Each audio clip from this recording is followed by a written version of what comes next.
Em 3º Nefe, capítulo 27, versículo 27, Jesus disse: Que tipo de homens devereis ser? Em verdade vos digo, devereis ser como eu sou. E como Cristo é? Quais características de Cristo? O que nós podemos aprender com ele? É sobre isso que nós vamos falar hoje. Meu nome é Adriano Pereira e esse é o canal Meu Propósito.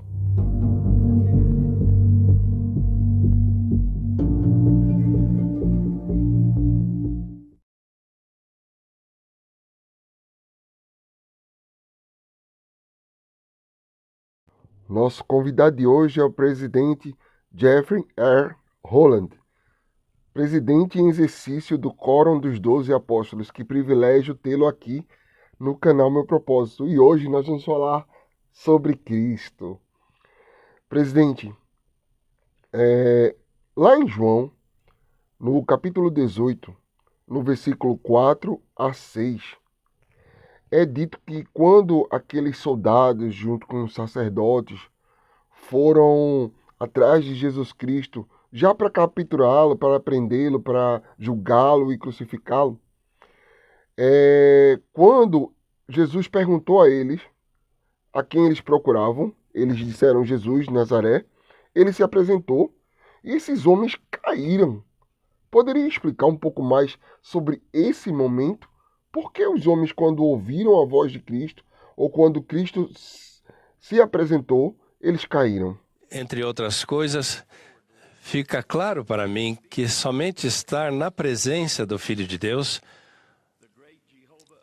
o grande Jeová do Velho Testamento e o bom pastor do Novo Testamento, que não carrega consigo arma alguma, que somente ouvir a voz desse refúgio contra a tempestade, desse príncipe da paz e sumo sacerdote dos bens futuros, é suficiente para fazer com que os antagonistas tropecem em retirada, sendo amontoados em um emaranhado, fazendo com que todo aquele grupo desejasse ter sido designado para cuidar da cozinha naquela noite. Mas, presidente, a queda desses soldados tinha alguma relação com o status, a posição de Cristo, a beleza dele, as suas vestes? Explica um pouco mais sobre isso, por favor. A resposta a essa pergunta não poderia estar em sua aparência, pois Isaías havia profetizado cerca de 7 séculos antes, não tinha forma nem formosura. E olhando nós para ele, nada víamos em sua aparência que o desejássemos. Certamente não estava em suas vestes refinadas, nem em sua grande riqueza pessoal, pois ele não as tinha. Não poderia vir de qualquer treinamento profissional nas sinagogas locais, porque não temos evidências de que ele tenha estudado em alguma delas. Ainda que em sua juventude ele pudesse confundir escribas e advogados extremamente preparados, surpreendendo-os com sua doutrina como alguém tendo autoridade. Quando eu escuto sobre essa cena, sobre esse momento, presidente, me passa na mente a questão de que nenhum homem na terra tinha poder de tirar a vida do Filho de Deus. Ninguém, né? Ele permitiu que fosse preso. Ele permitiu que fosse tirado a vida. Ninguém podia tirar a vida. Apenas o Filho de Deus poderia permitir isso. Nossa, como é forte essa passagem, né? E, por favor, presidente, para que nós possamos entender. E também eu gosto de relembrar nesse momento que a força espiritual que Cristo tinha, né? E se nós também buscarmos ter essa força espiritual, os inimigos eles vão cair diante de nós, né? Isso é uma coisa que eu aprendo com Cristo, com essa situação aí. Ah, como é que Cristo, e lembrando que nós, né, nos deparamos com muitos e muitos e muitos desafios, muitas perseguições nessa vida, como é que ele vencia a todas as artimanhas, a todas as armadilhas que eram postas diante dele, para que nós possamos aprender como nos livrar também, presidente. Por favor. Desde a época em que ele ensinava no templo, até sua entrada triunfal em Jerusalém, e essa prisão final injustificável, Jesus foi rotineiramente colocado em situações difíceis, muitas vezes ardilosas, nas quais ele sempre saiu vitorioso. Vitórias para as quais não temos explicação, exceto o DNA divino. Eu gostei muito disso que o senhor falou, que Cristo ele vencia todas as artimanhas graças ao seu DNA divino. Esse mesmo DNA divino, cada um de nós possui, porque todos nós somos filhos de Deus. E quando cada um de nós realmente, verdadeiramente souber que somos filhos de Deus, vamos vencer as artimanhas do inimigo, todas as artimanhas que forem se apresentar, que forem apresentadas diante de nós. Vamos aprender um pouco mais, presente, com base em um grande ensinamento de Cristo. Poderia falar um pouco qual seria esse grande ensinamento e o que nós podemos aprender com ele? Durante sua missão mortal, Jesus ensinou que havia 2 grandes mandamentos. Amarás ao Senhor teu Deus e amarás o teu próximo como a ti mesmo. Se vamos seguir fielmente o Salvador nesses 2 mandamentos cruciais e profundamente ligados, devemos nos apegar ao que ele realmente disse. O ensinamento é o mandamento, os 2 grandes mandamentos que o Senhor falou. Amarás ao Senhor teu Deus de todo o coração e ao próximo como a ti mesmo. Mas no final da sua frase, o Senhor falou sobre o que realmente ele disse. Mas o que realmente então Cristo disse? E o que ele realmente disse foi: se me amais, guardai os meus mandamentos. Naquela mesma noite, ele disse que deveríamos amar uns aos outros, assim como ele nos amou. Então, o que realmente Jesus Cristo disse é que, se nós o amamos, guardamos os seus mandamentos. Ok, presidente, então vamos falar sobre características chaves de Jesus Cristo. Primeiro, ele amou com todo o seu coração, poder, mente e força, o que deu a ele a capacidade de curar as dores mais profundas e declarar as realidades mais difíceis. Em suma, ele é alguém que poderia administrar a graça e insistir na verdade ao mesmo tempo. Então, a primeira característica chave de Jesus Cristo era o amor. Então, e quando eu falo sobre isso, quando eu penso sobre isso, eu penso sobre a questão da ministração. O grande amor de Cristo fornecia a ele capacidade de curar as maiores dores possíveis sem deixar de falar a verdade. Então, se nós queremos curar as dores e as aflições do nosso próximo, nós precisamos amar primeiro. E se nós amamos, ele vai sentir esse amor e vamos poder falar a verdade. Falar sobre os mandamentos de Deus. E ele vai sentir amor em nossas palavras também. Poderia falar de uma segunda grande característica de Cristo, por favor? A segunda característica da divina caridade de Jesus era sua obediência a toda a palavra que saía da boca de Deus, sempre alinhando sua vontade e comportamento à vontade e ao comportamento de seu Pai Celestial. Então, se queremos ser como Cristo, precisamos ser obedientes, guardar os seus mandamentos, fazer a sua vontade. A obediência é uma grande característica de Cristo. Presidente, e o que pode ser dito a respeito da caridade de Cristo?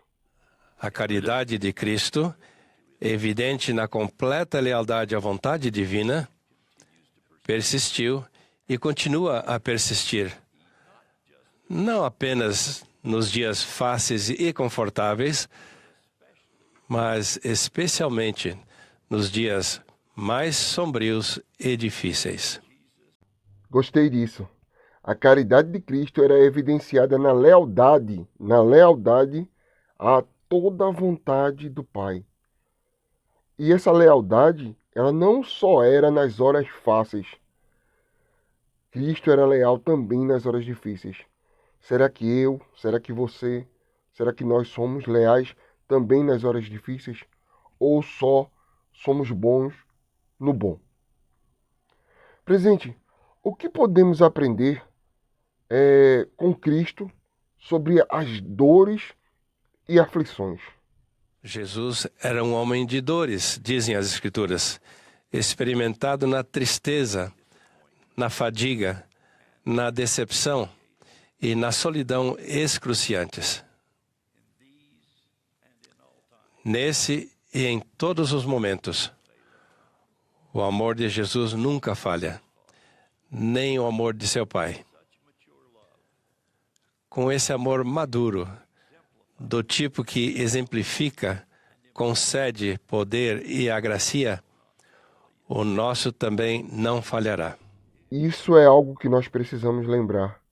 Mesmo com todas as dores e aflições, o amor de Jesus nunca falha. Então, mesmo com minhas dores, mesmo com minhas aflições, será que meu amor por Deus está falhando? Às vezes uma pessoa pode dizer, mas eu faço tanto, eu procuro fazer tanta coisa correta, e mesmo assim, tanta coisa dá errada na minha vida. Eu quero desistir de tudo. O que o senhor pode dizer, presente? Se às vezes, quanto mais vocês se esforçam, mais difíceis as coisas parecem ficar, se ao procurarem reparar suas limitações e falhas, vocês encontrarem alguém ou algo determinado a desafiar sua fé, se ao trabalharem com devoção, vocês ainda sentem momentos de medo tomarem conta de vocês, lembrem-se de que isso tem acontecido com pessoas verdadeiramente maravilhosas em todas as épocas. E é bom isso que o senhor falou, presente, porque às vezes nós achamos que os problemas só acontecem conosco. Nós achamos, nossa, eu faço tudo direitinho, procuro guardar os mandamentos, as coisas ainda dão errado, e eu penso que isso só acontece comigo, né? Mas isso aconteceu e vai acontecer com as pessoas mais fiéis e mais maravilhosas de todas as épocas. Os fiéis de Deus vão continuar sendo afligidos, vão continuar passando por adversidades, mas a vitória vem, a vitória vem. E mesmo assim, depois de dizer tudo isso, alguém ainda pode perguntar: por que tudo é tão difícil nessa vida? Lembre-se também de que há uma força no universo determinada a se opor a tudo de bom que vocês procurarem fazer. Parece que às vezes, presente, nós esquecemos isso. Nós esquecemos que existe essa oposição em todas as coisas, essa força no universo que quer colocar a gente para baixo, que quer se opor a tudo que é bom. Não podemos desistir. Presente, talvez alguma pessoa que está ouvindo essa mensagem nesse momento sinta que sua vida é tão difícil, mas tão difícil. Ela gostaria de ouvir um conselho seu. Poderia dar um conselho, presente?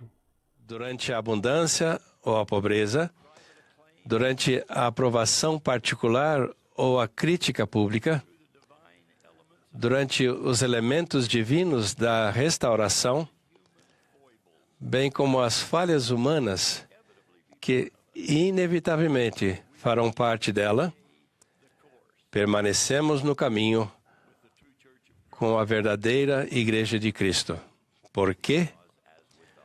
Porque assim como aconteceu com o nosso Redentor, nós nos matriculamos para o período completo, não para terminar no primeiro pequeno teste introdutório, mas até a prova final. Então esse é o grande conselho, que nós possamos permanecer no caminho com a verdadeira Igreja de Jesus Cristo. Permaneçam no caminho. E onde, presidente, eu posso encontrar orientação e respostas, mesmo nos altos e baixos, ou principalmente nos altos e baixos da vida? Que o grande diretor nos deu respostas claras antes do início do curso. Além disso, temos uma série de tutores que nos lembram dessas respostas em paradas regulares ao longo do caminho. Mas é claro que nada disso vai funcionar bem se continuarmos matando aula. Nosso Pai Celestial, Jesus Cristo, o Espírito Santo, os profetas, os líderes estão aqui para nos ajudar. Agora, se a gente continuar matando aula, achando que não é tão importante estar na igreja, renovar os convênios, guardar os mandamentos, aí fica difícil. Presidente, por favor, deixe umas últimas palavras para nós nessa entrevista. Apresentar outras pessoas à fé, ao arrependimento, ao batismo pela imersão de alguém que tem autoridade de Deus para fazê-lo, receber o dom do Espírito Santo como parte da confirmação de uma pessoa na Igreja de Jesus Cristo e reivindicar nossas sagradas bênçãos na casa do Senhor. Esses são os princípios e ordenanças fundamentais que, em última instância, revelam nosso amor a Deus e ao próximo, e alegremente caracterizam a verdadeira Igreja de Cristo. Precisamos continuar apresentando esses princípios fundamentais a todas as pessoas. Agradeço ao presidente Roland pela sua presença aqui no canal Meu Propósito. E se você gostou desse vídeo e acha que esse vídeo pode ajudar mais alguém, por favor, compartilha. Se você não é inscrito no canal Meu Propósito, deixe esse convite, se inscreva. E deixamos essa mensagem em nome de Jesus Cristo. Amém. Um forte abraço, pessoal.